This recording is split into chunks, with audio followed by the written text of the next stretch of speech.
ensemble. Il est le Dieu de gloire, élevé dans les cieux. Personne n'est comme lui. Personne n'est comme lui. Personne n'est comme lui. Personne n'est comme lui. Personne n'est comme lui. Personne n'est comme lui. Personne n'est comme lui. Voici, il vient. On sort de la tempête. Chez vos chalets, brillant comme le soleil. Élève la voix, comme c'est le jubilé. Radio Sion, dansez. Voici, il vient.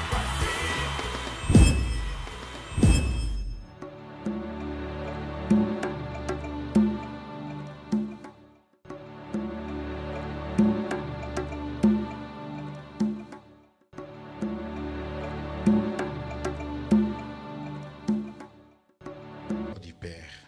Amen. Amen. Prenons place. Nous poursuivons notre séminaire sur la motivation. Vous êtes vraiment motivés pour venir à cette réunion parce que je sais que le plan grand froid a été décrété. Mais vous savez, Dieu est au contrôle du temps et des circonstances. C'est lui qui fait les froids et les chauds. Amen. Et le temps ne domine pas sur nous. Les temps ne nous gouvernent pas. Mais nous gouvernons les temps. Alléluia. Nous gouvernons les temps. Les temps ne nous gouvernent pas.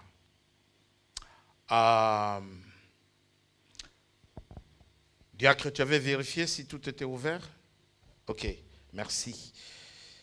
Et donc, nous sommes au-dessus du temps. Voilà pourquoi nous pouvons sortir, quel que soit le temps, pour aller chercher la richesse de Dieu dans sa parole.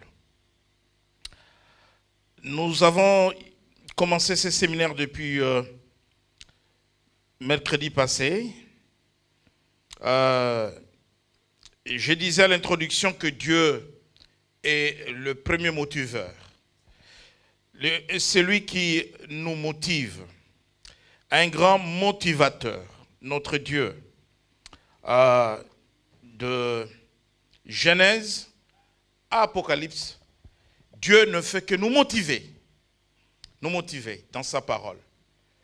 Dieu ne veut pas nous voir baisser les bras, même quand nous sommes en souffrance, même quand les choses ne marchent pas, même quand nous sommes découragés. Dieu nous relève toujours. Et la parole de Dieu est là pour nous exhorter, c'est-à-dire nous encourager, nous édifier. Donc toute la Bible est faite de la motivation. Vous savez, sans la motivation, les enfants d'Israël ne pouvaient pas, n'est-ce pas, atteindre la terre promise. Parce qu'ils arrivaient à des endroits, par exemple, quand ils ont fait les campements du mont Horeb, là, ils sont restés longtemps. Et Dieu va leur demander de pouvoir quitter ces campements et de prendre la route et continuer. Et quand nous sommes fatigués, spirituellement, physiquement, Dieu vient toujours nous encourager, nous motiver. Voyez-vous, le prophète Élie est fatigué, il a faim, il a fait des heures et des heures, des journées de marche. Et il déprime. Il fait une dépression, Élie. Et il demande à Dieu la mort. Il dit, maintenant, je vais mourir. J'en ai marre. Et Dieu lui donne la nourriture. Lui apporte de l'eau. il mange et il boit. Et il les fortifie physiquement, mais aussi spirituellement. Et vous avez les apôtres qui accompagnent Jésus dans la prière, Pierre, Jean et Jacques. Et pendant que Jésus s'était éloigné pour prier, ils sont restés. Au lieu de le soutenir dans la prière, ils sont fatigués, ils sont découragés parce qu'ils ne supportent pas que Jésus doit quitter dans quelques heures, qui arrivent parce qu'il leur avait annoncé sa mort. Et Jésus vient les encourager, les fortifier, les motiver. Vous savez, tous ceux qui réussissent dans la vie ne réussissent pas parce qu'ils sont plus intelligents que les autres. Ne réussissent pas parce qu'ils sont plus compétents que les autres. Mais peut-être que quelqu'un a reçu parce que derrière lui, il y avait une force tranquille qui l'a boosté, qui l'a encouragé, qui l'a soutenu. Vas-y, tu es fort, vas-y. Vous savez, il y a des équipes de foot qui marquent le but, qui gagnent les matchs parce que le public est derrière pour les motiver. Et d'autres qui perdent parce que le public se retourne contre son équipe pour le décourager avec des sifflets. Et ceux qui sont encouragés vont pousser, même si le match est difficile, par les applaudissements, par le soutien du public, avec le soutien de tout le monde. On arrive quelque part. Faites l'expérience à la maison d'un enfant qui a de très mauvais résultats à l'école. Au lieu de les décourager, encouragez-les, poussez-les. Nous sommes ensemble, on est avec toi, tu es intelligent, tu es capable, tu vas arriver. Laissez-moi vous dire que cet enfant réussira. Et Dieu nous motive aussi avec des promesses. Des promesses dans sa parole.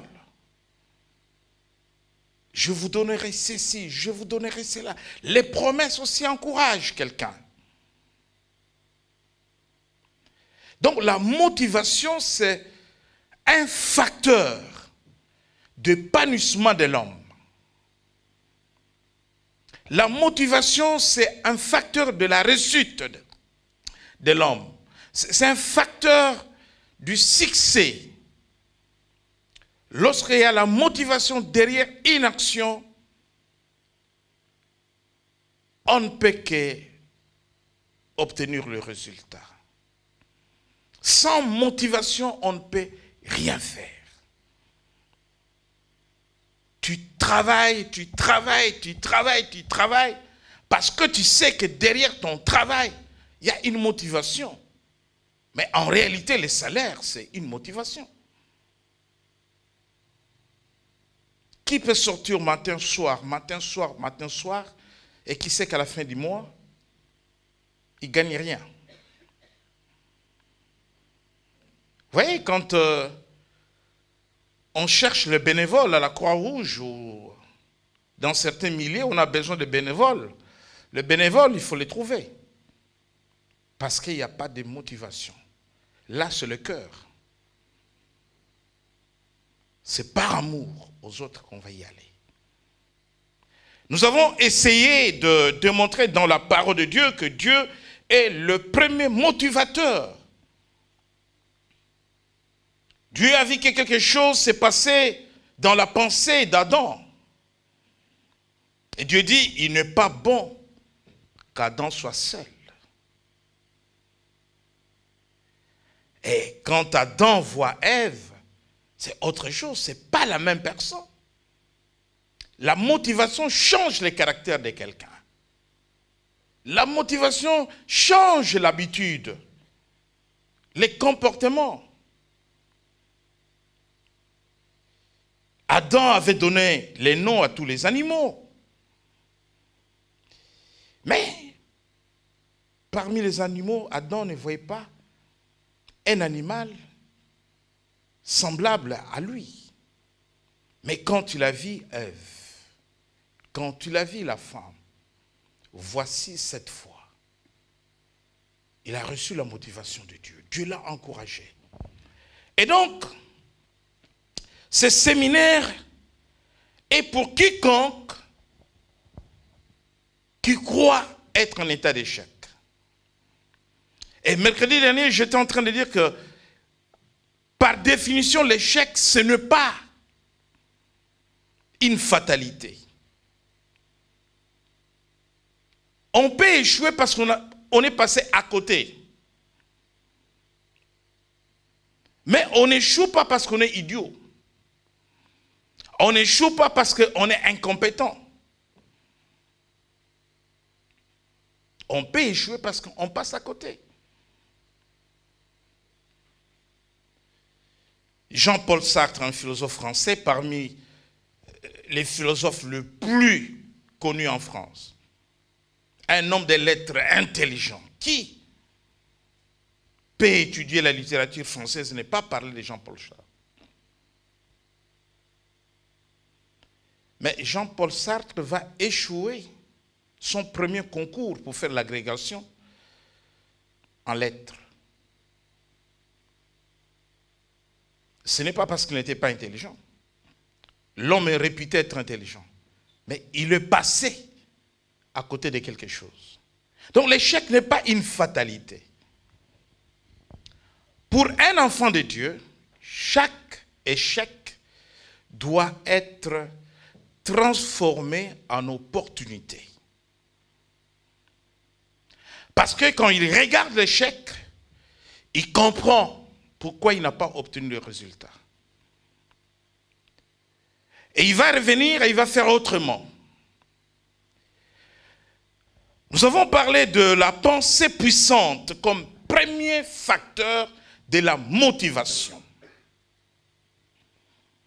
Le découragement se passe dans la tête, dans les raisonnements, dans la mentalité. L'échec se passe dans la tête, dans la mentalité, dans les raisonnements.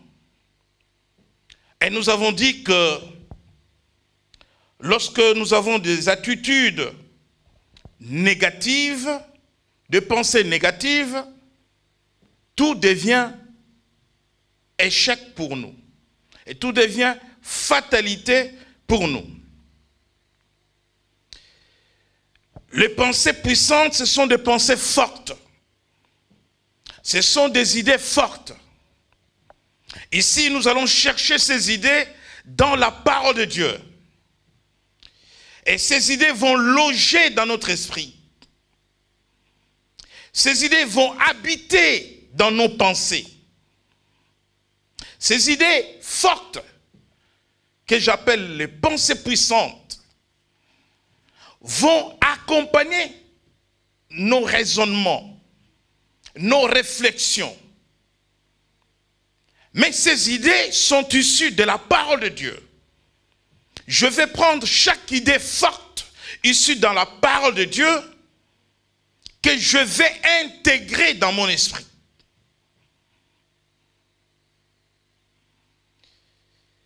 Car ces idées sont des facteurs de motivation.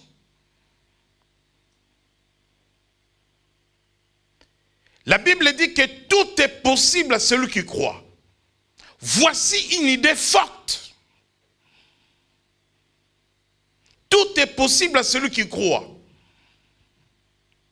Cette idée est forte. Cette idée est puissante. Lorsque je vais intégrer cette idée dans mon esprit, voilà pourquoi dans Romains 12, la Bible dit que nous devons renouveler notre intelligence.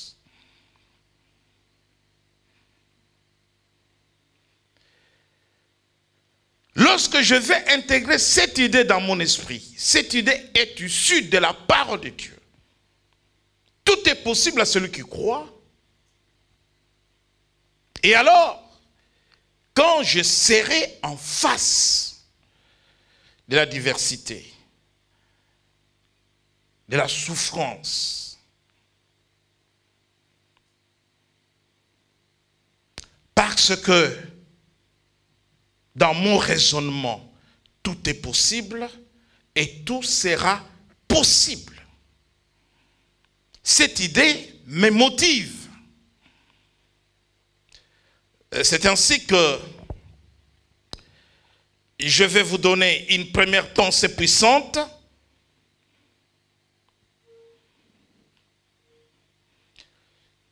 Issue de la parole de Dieu. Nous disons ceci. Qu'importe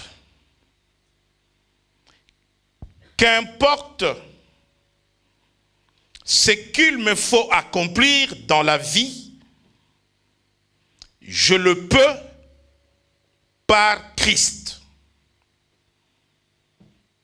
Qu'importe ce qu'il me faut accomplir dans la vie, je le peux par Christ. Si tu prends des notes, écris cette phrase. C'est une première pensée puissante. Qu'importe ce qu'il me faut accomplir dans la vie, je le peux par Christ.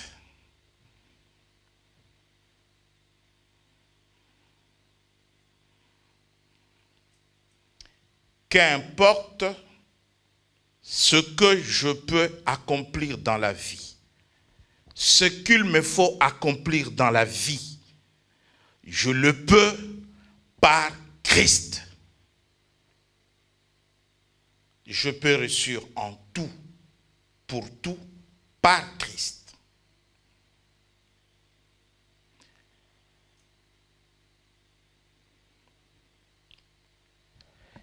Nous lisons la parole de Dieu dans les livres des Philippiens, au chapitre 2,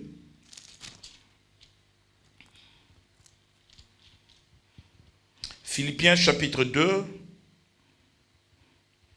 verset 13. Ensuite, nous allons lire Philippiens 4, verset 13 aussi. D'abord, Philippiens 2, 13. Philippiens chapitre 2, verset 13, j'ai la parole de Jésus-Christ. Car c'est Dieu qui produit en vous le vouloir et le faire selon son bon plaisir. Philippiens 4, verset 13. Je puis tout par celui qui me fortifie. Alléluia. Bien-aimés, c'est la première pensée puissante que chacun doit intégrer dans son esprit. Je puis tout, je peux tout, par. Comprenez que lorsque vous intégrez cette première pensée puissante dans votre raisonnement, vous êtes capable de réussir là où tout le monde échoue. Parce que vous n'êtes pas monsieur tout le monde, vous n'êtes pas madame tout le monde. Quelle est la différence entre vous et ceux qui ont échoué? Quelle est la différence entre vous et ceux qui ont essayé de faire quelque chose et n'ont pas reçu?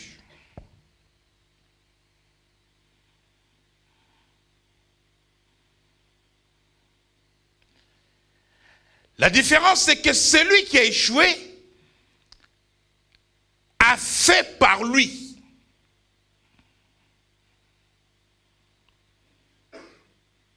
N'étant pas capable,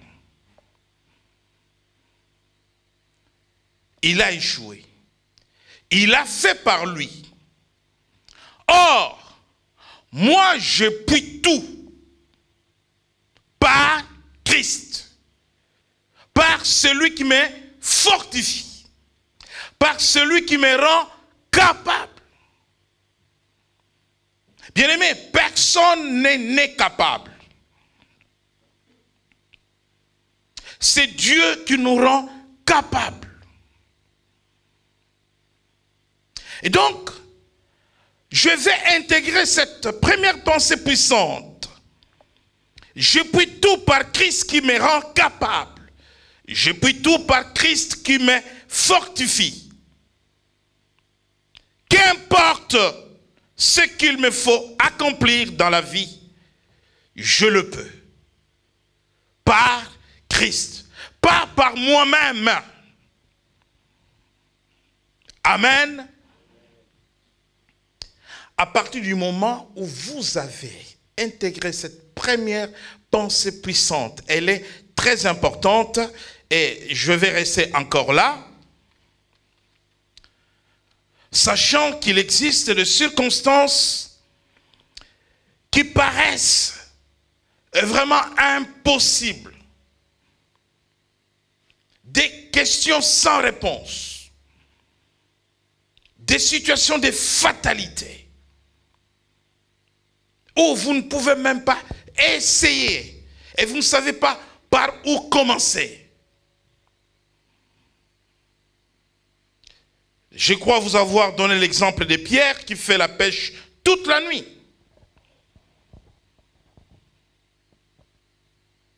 Et Pierre, c'est un pêcheur professionnel. Et naturellement, la pêche, c'est la nuit, parce que je vous avais expliqué que les poissons mangent la nuit, les jours, les poissons dorment. Et la nuit, quand vous faites la pêche, les poissons sortent pour chercher à manger et vous pouvez les attraper. Et lui, il fait la pêche toute la nuit. Le matin, il doit quitter la barque. Il n'a rien eu.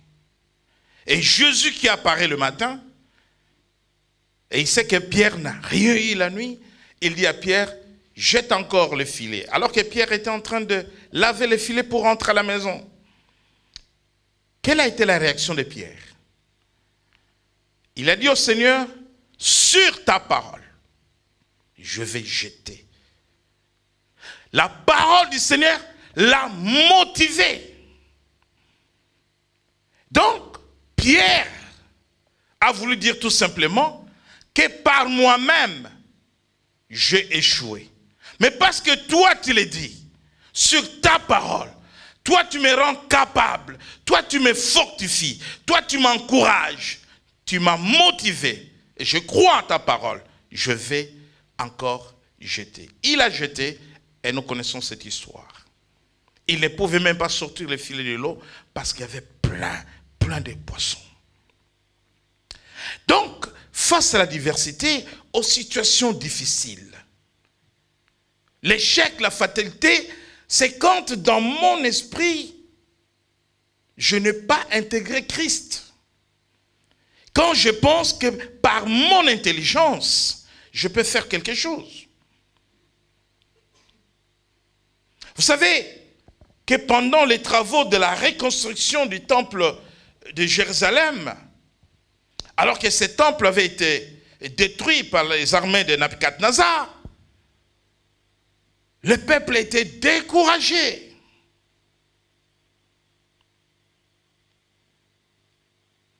Le prophète du retour de l'exil, comme Malachie, comme Agé, ils sont classés parmi les petits prophètes. Ce sont des prophètes que Dieu a suscités. Et quand les Juifs sont rentrés de l'exil, et les Juifs étaient très découragés.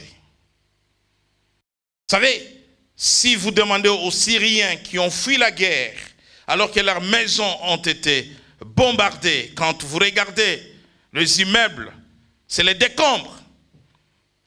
Et vous demandez à ces Syriens de retourner en Syrie, de recommencer à reconstruire ces immeubles, le travail ne sera pas facile. Ils sont découragés. Par où commencer? 20 années d'économie, 30 années d'économie. Et les Juifs aussi étaient découragés. Et l'Éternel parle à Zorobabel qui était gouverneur. en Juda. À cause du découragement, de la démotivation. Et les gens y venaient, ils regardaient les temples détruits. Ils regardaient les décombres. Et Dieu dit, Zorobabel, ce n'est ni par la puissance, ni par la force, mais par mon esprit. Montagne qui es-tu devant Zorobabel? Dieu parle à la montagne de décombres. C'est une parole de motivation. C'est un message de motivation. Il dit, le temple sera reconstruit. Et d'ailleurs, la gloire, il donne une promesse, la gloire de la seconde maison sera plus grande que celle de la première. C'est une parole de motivation. C'est un message de motivation. Aujourd'hui, nous avons besoin de messages de motivation. Nous avons besoin dans l'église des prophètes qui viennent relever, des prophétesses qui viennent relever le peuple par terre. Que de continuer à décourager les gens, de leur parler de la mort, de la mort, de la mort, de la mort, des échecs. On n'a pas besoin de l'évangile de la peur. Car l'esprit que nous avons reçu n'est pas un esprit de peur ni de timidité. Mais nous avons reçu un esprit puissant, un esprit fort, qui crie Abba Père. Donc les prophètes comme Agé sont des véritables motivateurs. L'église a besoin des pasteurs motivateurs. L'église a besoin des évangélistes motivateurs. L'église a besoin des prophètes motivateurs. Déceler des talents dans la vie des gens, des qualités. L'église doit être vue comme un agent de transformation de la société, de transformation des gens. Les gens arrivent capables et ils doivent sortir capables. Amen. Amen. Et donc, lorsque nous intégrons cette pensée que nous pouvons par Christ, je peux faire par Christ, je peux arriver par Christ, je peux recommencer par Christ. Quelqu'un était venu me voir alors que son entreprise avait fermé. Il y a quelques années, je devrais prier pour lui. Je lui ai dit, ne regrette pas que tu aies fermé ton entreprise. Parce que tu as travaillé sans Christ. Cette fois, tu vas travailler avec Christ. Et Christ sera ton associé. Et tu verras que si c'est Christ qui est ton associé, tu ne pourras pas t'arrêter. Et personne ne pourra te stopper. Tu iras de l'avant. Dans le livre de 2 Timothée au chapitre 1er verset 7, Paul va motiver Timothée, bien-aimé. Il va l'encourager. 2 Timothée chapitre 1er verset 7. 2 Timothée chapitre 1er verset 7, je la parole au nom de Jésus-Christ. Comprends ce que je dis, car le Seigneur te donnera de l'intelligence en toutes choses. 2 Timothée 1, 7. 2 Timothée chapitre 1 verset 7. Car ce n'est pas un esprit de timidité que Dieu nous a donné. Au contraire, son esprit nous remplit de force, d'amour et de sagesse. Et lisons 2 Corinthiens chapitre 3, verset 5. 2 Corinthiens chapitre 3, verset 5. Je la parle en nom de Jésus-Christ. Ce n'est pas à dire que nous soyons par nous-mêmes capables de concevoir quelque chose comme venant de nous-mêmes. Notre capacité, au contraire, vient de Dieu. Amen. Très souvent, l'homme va se sous-estimer. Très souvent, les chrétiens se regardent et disent, je ne suis pas capable. Dimanche, je parlais avec une sœur qui est venue partager son projet avec moi. Et quand elle me parlait, je voyais qu'elle avait peur. Elle avait peur. Et je demandais à ma femme de venir parler avec elle pour l'encourager parce qu'elle est passée par là. Et j'ai compris que cette sœur, avec beaucoup de qualités, beaucoup de compétences, elle est capable de le faire. Mais elle a besoin d'une motivation. Elle a besoin de quelqu'un derrière pour lui dire, vas-y, tu arriveras, vas-y. Et des fois, nous sommes arrêtés quelque part parce qu'on nous a dit que nous étions incapables. Parce qu'on nous a dit que nous étions incompétents. La Bible dit dans 2 Corinthiens chapitre 3, le verset que nous venons de lire, ce n'est pas à dire que nous soyons par nous-mêmes capables de concevoir quelque chose comme venant de nous-mêmes. Il est vrai que par nous-mêmes, nous pouvons être incapables. Mais lorsque j'intègre la parole de Dieu, une pensée forte, une idée forte, la Bible dit que tout est possible à celui qui croit. Moi, je crois. Parce que la Bible dit que tout est possible, c'est-à-dire que c'est possible pour arriver là. Alléluia. Le problème, c'est de prendre cette idée forte qui est dans la parole de Dieu. C'est cette idée qui va te motiver. Même si tu es entouré de personnes qui vont te décourager. Oh, n'essaye pas. Tu sais, tel avait essayé. Mais lui, c'est lui.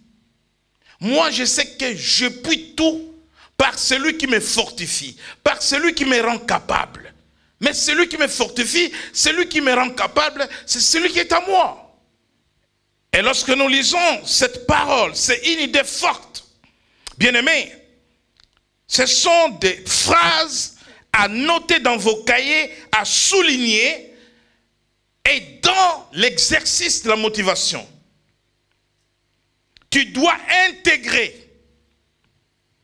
Parce qu'à la fin de ce séminaire, il y aura des ateliers, il y aura des entretiens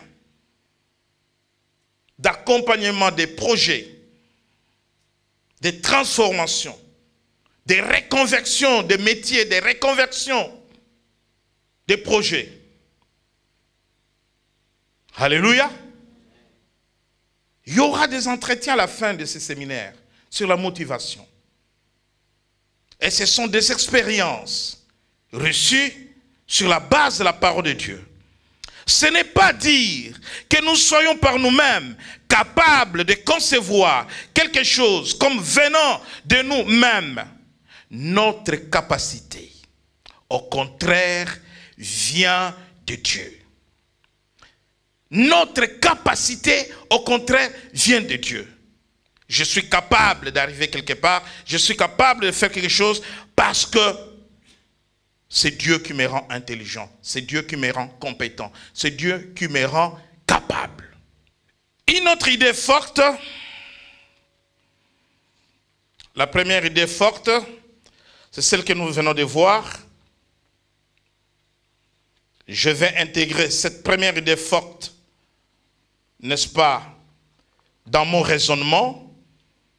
Qu'importe ce qu'il me faut accomplir dans la vie, je le paie par Christ. Parce que c'est Christ qui me rend capable. Deuxième pensée puissante. Je me satisfais de ma vie et je reste calme en toutes circonstances. Je me satisfais de ma vie. Et je reste calme en toutes circonstances. La Bible dit que c'est dans le calme et dans la tranquillité que je serai fort. Alléluia. C'est dans le calme et dans la tranquillité que je serai fort. Le psaume 37, lisons le psaume 37, verset 5. Psaume, chapitre 37, verset 5, je lis la parole au nom de Jésus-Christ. Recommande ton sort à l'Éternel, mets en lui ta confiance et il agira. Recommande ton sort à l'Éternel. Mets ta confiance en lui et il agira. Dans la confiance et dans le calme, je vais tirer ma force. Les situations difficiles ne me déstabilisent pas. Lorsque tu es déstabilisé par une situation difficile, bien-aimé, tu ne peux rien faire. Parce que tu n'as plus de motivation. Tu es découragé. Tu lâches tout. Tu abandonnes tout. Et dans les livres de 1 Timothée au chapitre 6, verset 6, je vais lire. C'est en effet une grande source de gain qu'est de la piété avec le contentement. C'est en effet une grande source de gain qu'est de la piété avec le contentement. Le contentement, c'est le fait d'être content. Être content de ma situation, être content de ma vie, être content de ce que je suis, être content de là où je suis. Le contentement. Et il y a deux choses qui amènent quelqu'un dans le contentement. Lorsque quelqu'un est mécontent, la démotivation va l'accompagner dans son mécontentement. Toujours demeurer content. Quelle que soit la chose qui vous arrive. Je me satisfais de ma vie et je reste calme en toutes circonstances. Comment maintenant développer le contentement? Nous avons lu dans 1 Timothée au chapitre 6, verset 6. C'est en effet une grande source de gain que la piété avec le contentement. Dans la pensée de l'homme, il y a des émotions qui vont s'exprimer, qui vont surgir.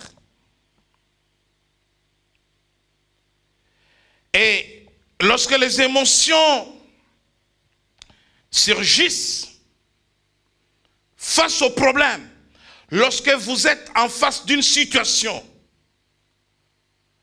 au niveau de l'âme, au niveau émotionnel, vous êtes troublé, vous êtes perturbé, et vous allez réagir en fonction de vos émotions. Or, l'Esprit de Dieu qui est en nous doit gouverner nos émotions. Vous n'êtes pas ce que vous étiez avant de connaître Christ.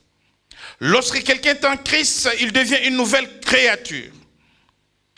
Dans la nature charnelle, les émotions dominent sur l'homme. Mais dans la nature spirituelle, parce que vous êtes spirituel. Dans la nature spirituelle, l'Esprit de Dieu qui est en vous domine, contrôle les émotions. Voyez-vous, un enfant de Dieu ne va pas se mettre en colère comme tout le monde. Parce que l'Esprit de Dieu qui est en lui va contrôler ses émotions. La colère, c'est une expression d'une émotion. C'est un sentiment. Il y a les sentiments viennent des émotions. Il y a les sentiments de joie, il y a des sentiments de jalousie, il y a des sentiments de haine, il y a des sentiments de découragement. L'homme naturel est dominé par les sentiments. L'homme naturel est dominé par les émotions. Mais l'homme spirituel que tu es, qui est l'homme spirituel? C'est celui qui a reçu Jésus-Christ comme Seigneur et Sauveur. Et lorsque tu reçois Christ comme Seigneur et Sauveur, l'Esprit de Dieu vient habiter en toi. L'Esprit domine sur tes émotions, comme sur les corps. Et quand l'Esprit domine sur tes émotions, nous allons voir dans Galates, dans le livre des Galates, dans Galates chapitre 5, au verset 17, la Bible dit, à partir du verset 16, « Je dis donc, marchez selon l'Esprit, et vous n'accomplirez pas les désirs de la chair. Car la chair a des désirs contraires à ceux de l'Esprit. Et l'Esprit en a des contraires à ceux de la chair. Ils sont opposés entre eux. Afin que vous ne fassiez point ce que vous voudriez. » Au verset 22. « Mais le fruit de l'Esprit,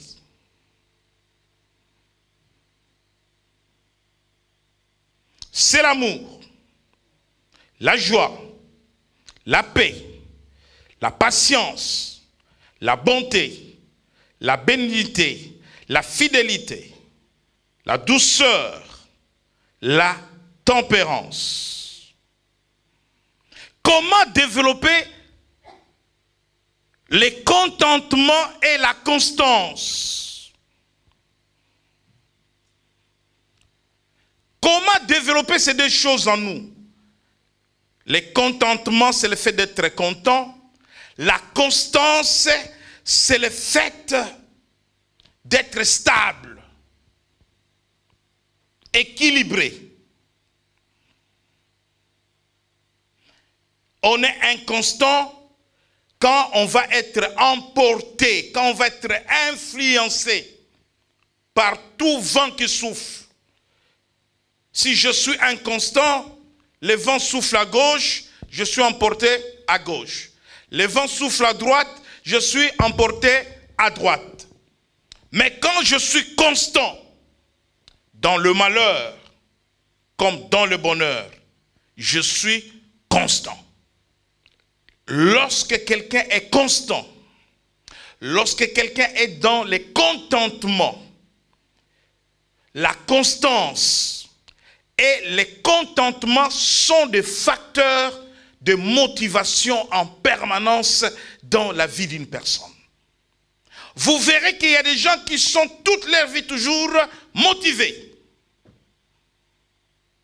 Amen. Toujours motivés. Il n'a pas besoin qu'on vienne toujours le relever, l'encourager. Il est toujours lui-même, il s'encourage lui-même. Toujours. C'est la constance. La constance et le contentement sont deux facteurs importants de la motivation. Et quand tu as ces choses en toi, qu'on te motive ou pas, tu ne vas pas te décourager. Quel que soit le problème, tu es toujours fort. Et les gens se posent la question de savoir, mais comment il est comme ça? Deuil, vie, mort, naissance, tu es pareil. C'est la constance. La Bible, en toutes circonstances, rendait grâce à Dieu. Toi, tu rends grâce à Dieu, même quand les autres ont pitié de toi.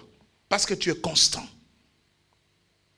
Quand il y a une naissance dans la famille, tu rends grâce à Dieu. Quand il y a un décès, tu rends grâce à Dieu. Quand tu travailles, tu rends grâce à Dieu.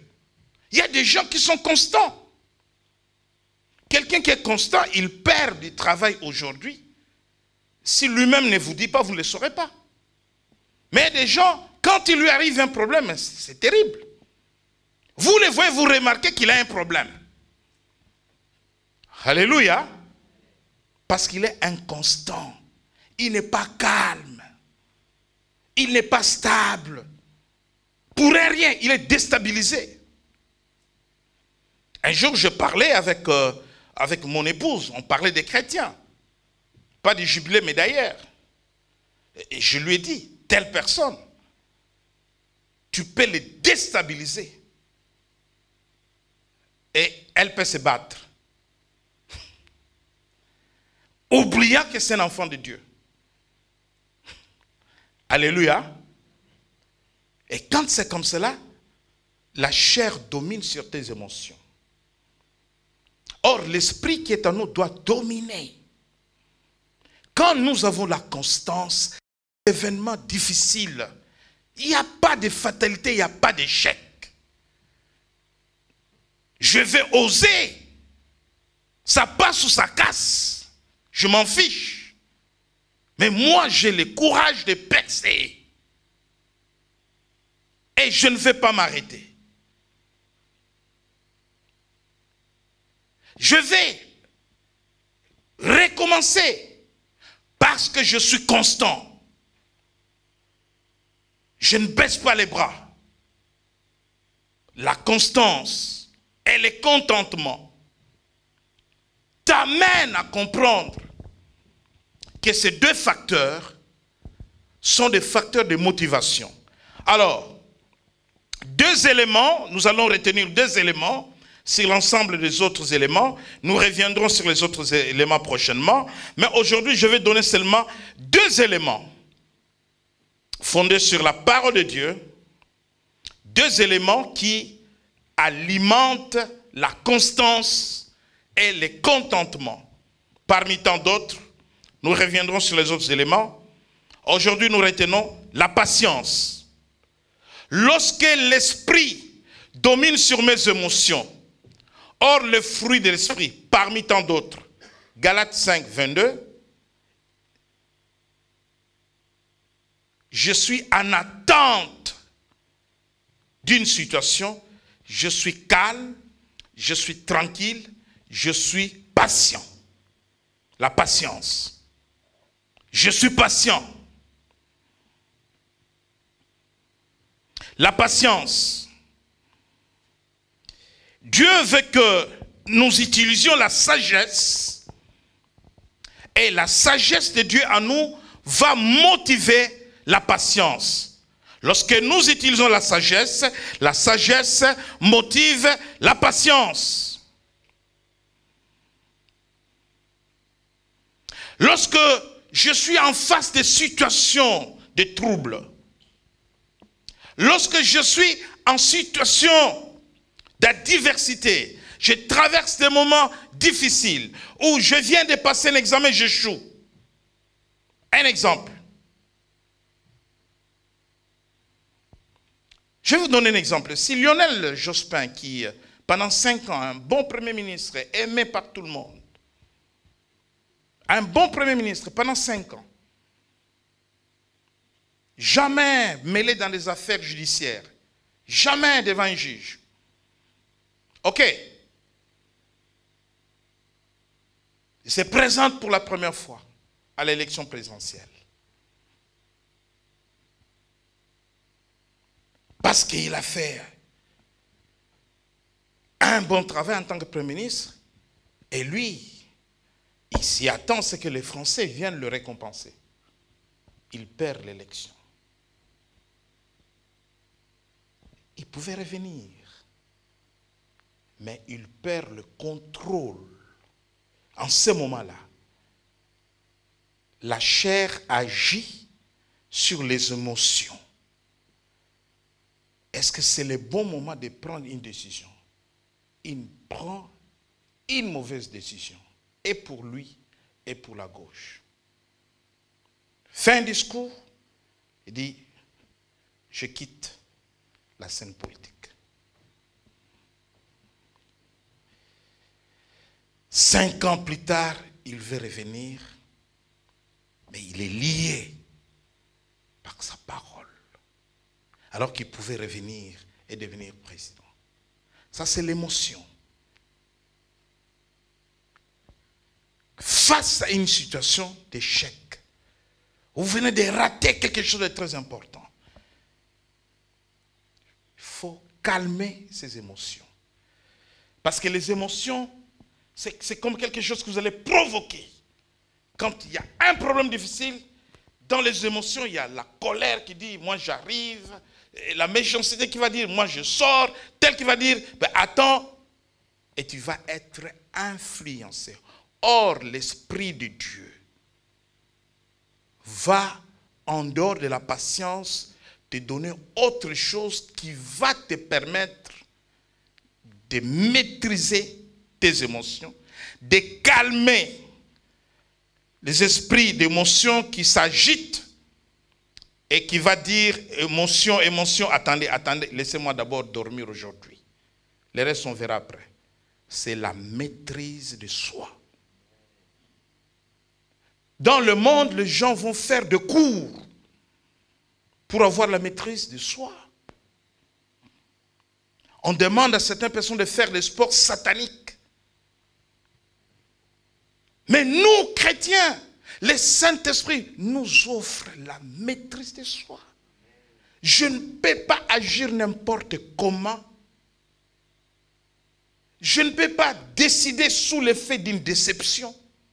À cause de la maîtrise de soi. La maîtrise de soi, c'est un fruit de l'esprit maintenant qui va calmer les émotions. Qui va m'aider d'abord à asseoir les émotions, à prendre le temps de réflexion. Amen. Et je serai constant.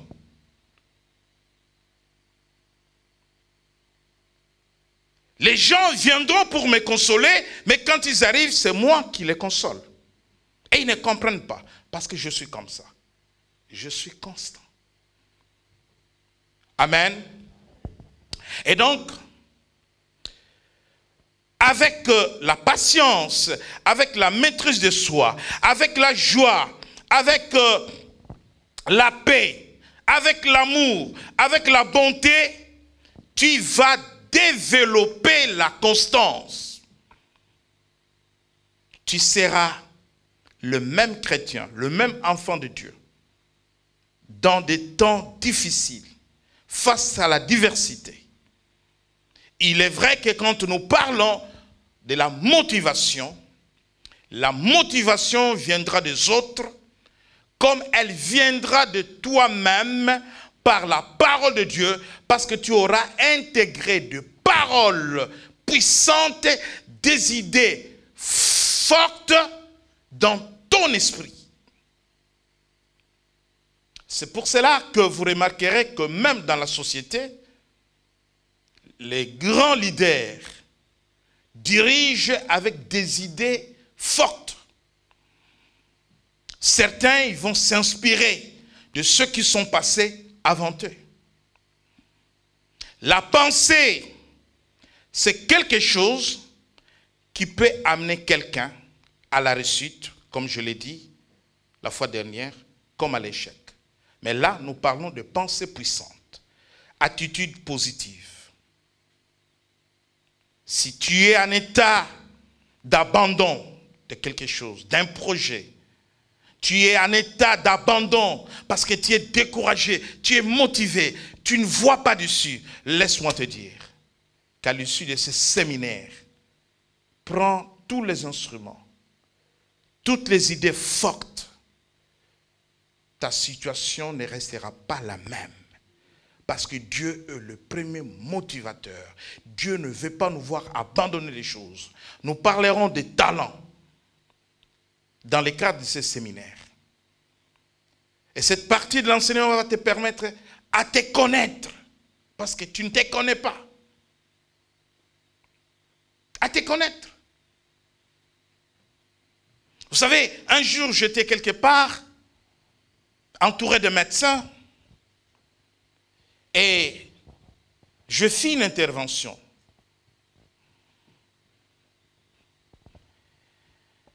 Et les médecins étaient là en train de me regarder. Mais monsieur, où vous avez appris tout ça? Moi je dis non, ben, comme ça, par expérience et tout. Mais monsieur, mais vous êtes un médiateur interculturel. Est-ce que vous le saviez? Moi j'étais là. Est-ce que vous avez été à Paris Descartes? Moi je dis non. Je dis non. Mais vous faites déjà ces choses dans la pratique. Mais il y a un diplôme qui forme les médecins.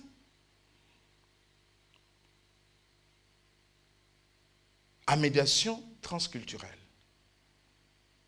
Il faut que tu prennes l'inscription chez nous. Un de médecins était professeur à la faculté de médecine. Voyez-vous? Ça, c'est la motivation. Pourquoi la motivation? Parce qu'il a trouvé en moi des choses. Bon, moi-même, je voyais ça comme ça, je parle, je connais la culture, je fais une interprétation culturelle d'une situation et tout. Et ce professeur m'a encouragé. Il m'a dit non, il faut que tu viennes faire ce diplôme-là. C'est réservé qu'aux médecins, mais à titre personnel, nous on va t'introduire. Et moi quand je me retrouve là-bas, chaque étudiant doit se présenter. Oui, je suis interne à tel hôpital, je suis psychiatre à tel hôpital et tout ça. Bon, moi je dis dire des choses. J'étais le seul à ne pas être maître. Mais j'étais motivé. Mais, pour être motivé, la personne qui m'a recruté a vu que j'avais des talents dans ce domaine-là. Amen. Les talents, des fois, sont fouillés à nous. Nous mourons, nous échouons avec des talents. Paul dit à Timothée, n'étouffe pas le don qui est en toi. Nous avons des talents. Nous sommes capables de faire beaucoup de choses. Mais sans les connaître, sans les découvrir, et sans que nous soyons motivés, sans que nous soyons boostés, nous ne pouvons rien faire. Même ceux qui se présentent aux élections présidentielles. Voyez-vous, on parle de Macron. Quand vous avez Collomb, le maire de Lyon, qui vous dit, petit, je suis avec toi, vas-y. Même si tu ne croyais pas. Tu regardes des gens qui te suivent derrière, des sénateurs, des députés. Et regardez les images, les premiers meetings de Macron, ils n'y croyaient pas. 5000 personnes. Il n'en revenait pas. Il devient comme un fou. Vous avez vu les images? Motivation. Il est passé du premier meeting, il va au Zénith à Lille, plein à craquer. Il est dépassé parce qu'il y a eu des gens qui l'ont poussé. Tu es intelligent, tu es capable. Vous imaginez un jeune comme ça par rapport à d'autres candidats? Mais la motivation. Donc, nous devons tous être les uns les autres des motivateurs. C'est ce que la Bible nous recommande. Encouragez-vous les uns les autres. Donc, je suis le motivateur du pasteur du Dieu, mon motivateur, la sœur Lycée, le motivateur de la sœur Adrienne, entre nous, enfants de Dieu. Un chrétien ne peut pas décourager l'autre. Parce que Dieu ne décourage personne. Le découragement, nous parlerons des facteurs de démotivation. Ça vient de Satan. Amen. Que le Seigneur vous bénisse.